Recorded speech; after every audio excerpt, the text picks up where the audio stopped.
Boa tarde a todos. O Conselho de Ministros aprovou hoje um conjunto de medidas no âmbito da política de relançamento da economia, assumida como uma prioridade do 21º Governo Constitucional. Essas medidas crescem naturalmente aos processos de aprovação em curso na Assembleia da República ou àqueles que estão em negociação na Comissão Permanente de Concertação Social. O pacote de rendimento, como será explicado pelo Sr. Ministro do Trabalho e da Solidariedade, da Segurança e da Solidariedade Social, tem, digamos assim, 3 diplomas relativos ao valor das pensões, ao complemento solidário para idosos, ao rendimento, aliás 4, ao rendimento social de inserção e ao abono de família. O Conselho de Ministros aprovou ainda um pacote de investimento traduzido na criação de uma estrutura de missão para a capitalização das empresas, que, como sabem, é uma situação muito difícil para as empresas, é um problema muito complicado para as empresas, uma estrutura de missão que, contudo, não tem qualquer custo acrescido, qualquer impacto sobre o orçamento de Estado. O Conselho de Ministros aprovou, em terceiro lugar, um conjunto de medidas relativas à execução por duodécimos do Orçamento de Estado de 2015 e, finalmente, aprovou a proposta da Universidade do Minho de conversão numa fundação pública, que também pode ser esclarecida a seguir pelo Sr. Ministro da Ciência, Tecnologia e Ensino Superior. Muito obrigada. Sr. Ministro da Ciência. Muito obrigado a todos. Estamos a iniciar uma nova fase de relacionamento com as instituições de ensino superior e, de acordo com o programa do Governo, sobretudo de reforço da confiança no ensino superior e no desenvolvimento científico, que passa naturalmente por reforçar a confiança nas instituições. O diploma hoje aprovado em Conselho de Ministros aprova e delibera sobre a transformação da Universidade do Minho numa fundação de direito público, uma fundação pública de direito privado, consoante e conforme o regime jurídico das instituições de ensino superior.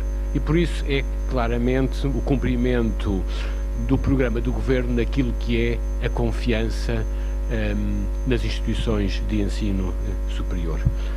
O processo segue a prática já adotada por 3 outras universidades portuguesas, nomeadamente a Universidade do Porto, a Universidade de Aveiro e o ISCTE, mas vem claramente confirmar o relançamento de uma nova fase de colaboração com as instituições e com o reforço no ensino superior.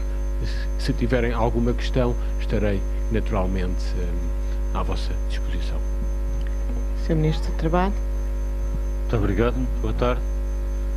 Na concretização do programa de Governo e na sequência da apresentação pública que o Sr. Primeiro-Ministro já tinha ontem efetuado na Assembleia da República, o Conselho de Ministros debateu e aprovou um conjunto de diplomas que se destinam a contribuir para o relançamento da economia na dimensão da formação dos rendimentos. Eu iria identificar brevemente os 4 diplomas que foram apresentados e sua natureza e que foram aprovados naturalmente. Um deles tem a ver com a atualização das pensões.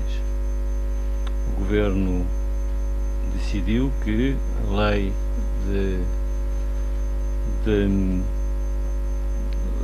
chamada Lei do Indexante dos Apoios Sociais, que previa também a atualização regular das pensões, passa a ser de novo aplicada a partir de 1 de janeiro, o que quer dizer que a atualização das pensões será marcada por 2 indicadores fundamentais, que é o indicador do crescimento económico e o indicador da inflação.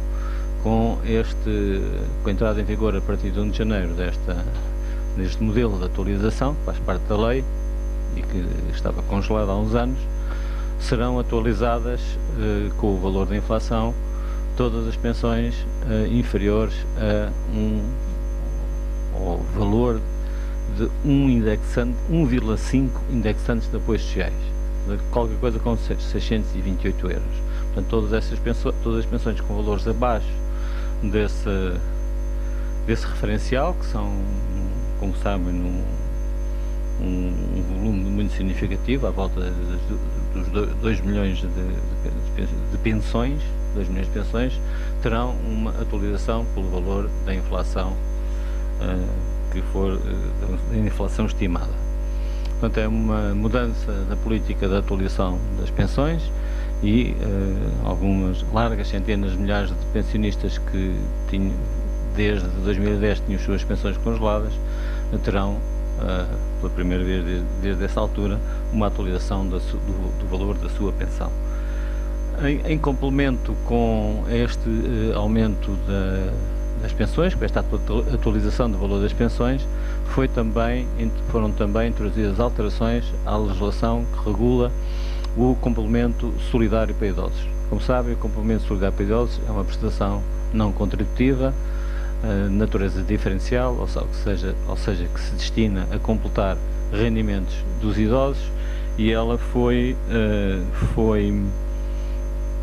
alterada no sentido de elevar o valor de referência, trazendo de novo valor de referência para valores próximos do que é o limiar da pobreza e, portanto, permitindo que aqueles idosos cujas pensões mais baixas não permitem atingir um valor de uma qualidade de vida suficiente possam candidatar-se ou beneficiar, ou se já são beneficiários, ver acrescido o valor do seu complemento solidário para idosos. A terceira área de aplicação desta política, da nova política de rendimentos, tem a ver com as famílias e o abono de família.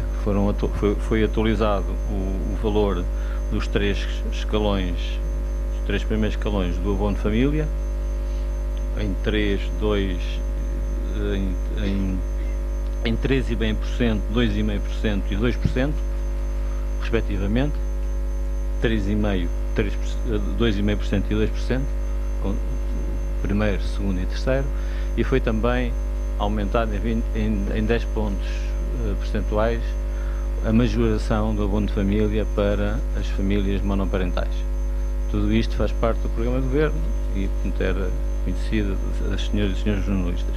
Finalmente, no âmbito destas medidas de apoio ao rendimento, foram também introduzidas alterações na lei que regula o rendimento social de inserção, no sentido de tornar mais eficaz como instrumento de combate à pobreza extrema e de redução da intensidade da pobreza. Essas alterações são alterações que têm principalmente a ver com a chamada escala de equivalências, ou seja, qual é o peso que tem cada elemento do agregado familiar na atribuição dessa prestação, que é também uma prestação familiar, e de uma recuperação do valor de referência da mesma prestação familiar, dessa prestação rendimento social de inserção. Portanto, todas estas medidas são medidas que se inserem no programa de governo e que foram naturalmente avaliadas em todas as suas dimensões, dimensão social, dimensão financeira, e constituem um passo significativo no cumprimento do programa de governo nesta matéria, na matéria da proteção social e também na matéria de elevação dos rendimentos em favor das famílias mais carenciadas, trazendo também essa política um significativo papel positivo no que toca à recuperação da economia. E estou à vossa disposição, estamos à vossa disposição para questões que queiram colocar.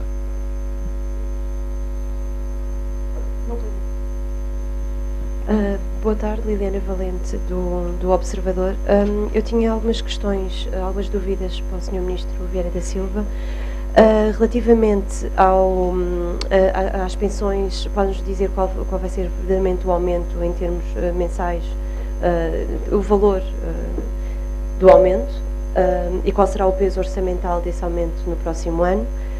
Depois tem também um valor agregado do impacto orçamental para essas pensões, para estes aumentos todos das prestações e das pensões.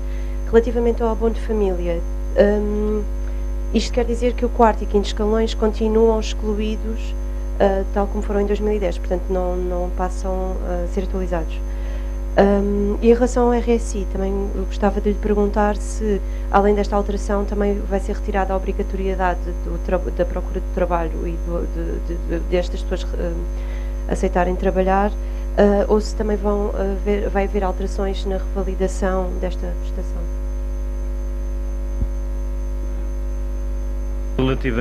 Relativamente às questões que foram colocadas, começando por esta última, não foram introduzidas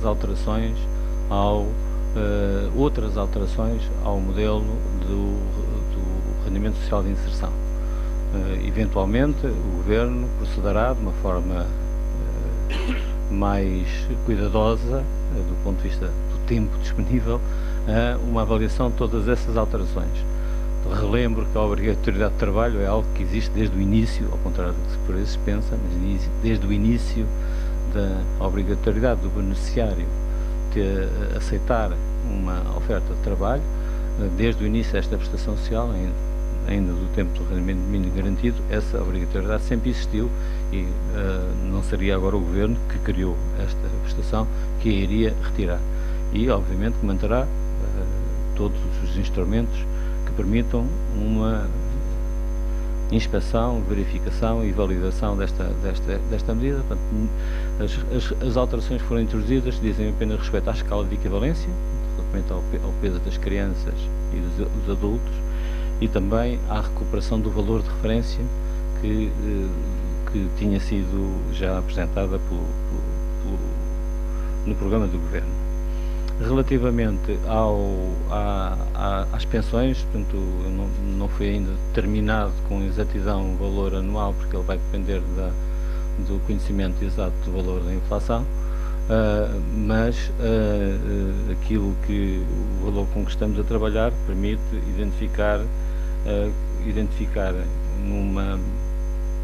de uma forma muito rigorosa qual é o custo que, dentro de uma previsão, obviamente que a inflação, sabemos que os valores são relativamente estabilizados e portanto, o conjunto de despesa associada a este aumento de pensões andará perto dos 80 milhões de euros. Ao que há a acrescentar, mais cerca de 6 milhões de euros previsíveis no que respeita ao complemento solidário para idosos. Já agora que fez a pergunta relativamente ao conjunto de medidas, prevemos que o impacto ao nível do abono de família seja ronde os 37 milhões de euros e do rendimento social de inserção é um pouco mais difícil a previsão, mas poderá aproximar-se dos 50 milhões de euros. Todos estes valores são valores que fazem parte do cenário macroeconómico que orientou o programa do Governo e estarão obviamente devidamente desagregados e explicitados no orçamento para 2016. Joana Navaz, da SIC. Boa tarde.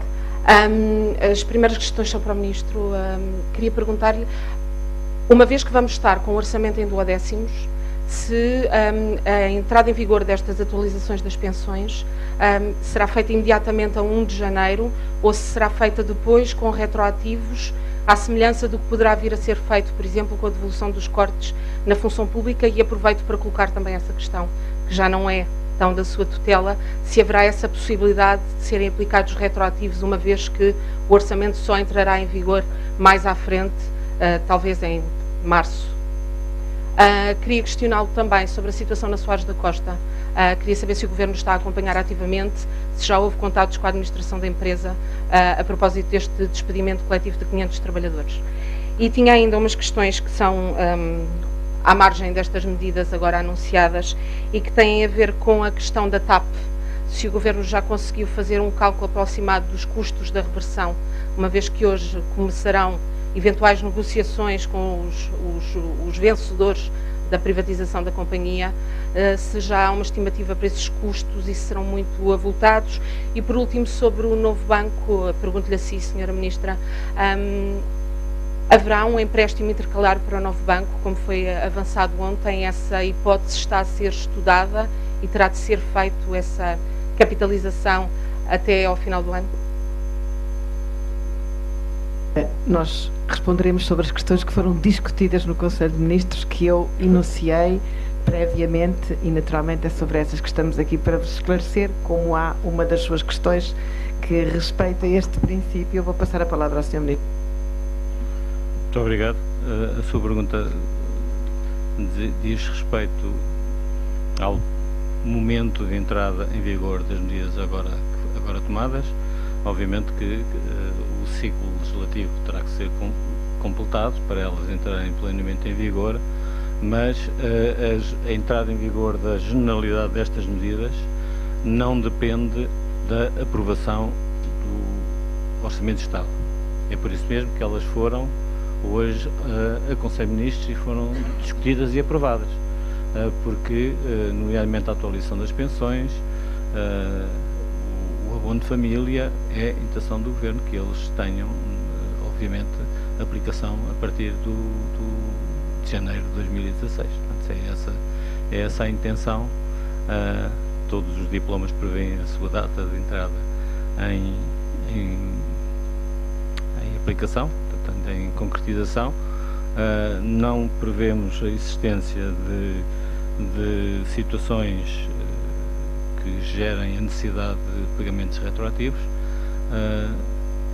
e sobre as outras questões que colocou, não são questões que estão a ser debatidas neste momento no Conselho de Ministros. Relativamente a essa questão, eu posso lhe dizer, como responsável dessa área, que o Governo acompanha todas as situações com impacto social relevante, com atenção, e naturalmente tudo fará para contrariar o impacto das mesmas, mas não foi um assunto que fosse debatido no Conselho de Ministros. Mais alguma questão? Boa tarde. Última questão. Susana Paula, da agência Lusa. Em relação às pensões, eu queria só perguntar, o Sr. Ministro disse que todas as pensões seriam atualizadas ao valor da inflação, mas as pensões acima deste valor, 628 euros, pelos cálculos previstos na lei, poderiam dar um valor negativo. O que eu queria perceber é se, neste caso, haverá um corte nas pensões ou se não serão atualizadas. Muito obrigado. A lei já prevê essa situação. É uma situação que poderá acontecer, como aliás já no passado houve esse risco, em situações de inflação muito baixa ou até de inflação negativa. A lei já prevê a forma de superar essa situação, e aquilo que de uma forma muito clara irá acontecer é que as pensões até ao valor que eu referi serão atualizadas pelo valor da inflação. As outras pensões não terão nenhum corte, obviamente, manterão o seu valor. Olá, bom dia, Catarina Pereira, do Jornal de Negócios. Sr. Ministro, em relação ao aumento das pensões, penso, mas pedia que esclarecesse, se não for assim, que o que está previsto na lei de 2006 é que a percentagem a aplicar esse aumento seja a percentagem da inflação sem habitação disponível em novembro, ou seja, de outubro, que já está publicada pelo INE e que é de 0,3%. Se considerarmos o valor de novembro, será 0,4%. Uma vez que os valores já estão publicados, o que é que ainda falta saber para definir? Ou pode pelo menos explicar qual é que é o valor que tem pensado, tendo em conta que já há um impacto orçamental, portanto, qual é que é a atualização prevista? E depois gostava de fazer outra pergunta em relação ao IAS. Depreende-se, pela informação prestada, que o indexante de apoios sociais vai ficar congelado nos 469,22 euros. Gostava de saber se de facto assim é e porquê. Porquê é que se tomou esta decisão?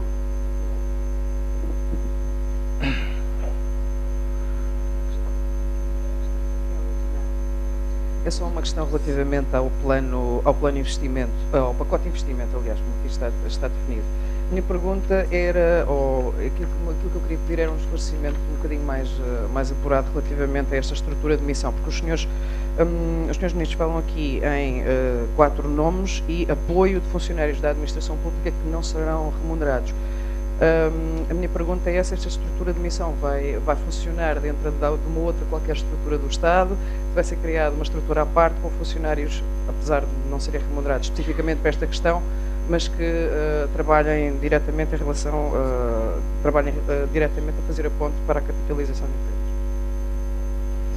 Muito obrigado. Relativamente à questão que foi colocada sobre o valor das pensões, o Governo está ainda a fazer os últimos cálculos e a verificar se a interpretação que temos aponta para esses valores. Não serão muito diferentes desses, mas o valor, a estimativa que eu apresentei é a estimativa global da despesa